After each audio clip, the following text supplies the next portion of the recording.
In this video, we're going to explore fleet and subfleet management inside Cribl Edge. So let's click on the Manage Edge button to navigate to our fleets. We're going to click on View All Fleets. So I have a Windows fleet, a Windows subfleet, and a Windows subfleet. And I want to deploy a new configuration to all three subfleets.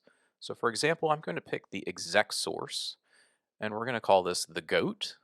And we're going to put in a simple bash command here, echo goat. And this will be run on the command line every 60 seconds. I now want to take the quick connect, drag this to the default destination. We're going to choose pass through and commit and deploy this change to the fleet. So add the goat, commit and deploy. If we go back to our fleets through the manage tab at the top, you can see this change has been deployed to the top level Windows fleet.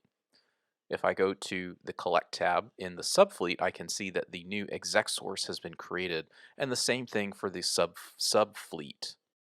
And that's the easy way of managing multiple fleets through the use of subfleets.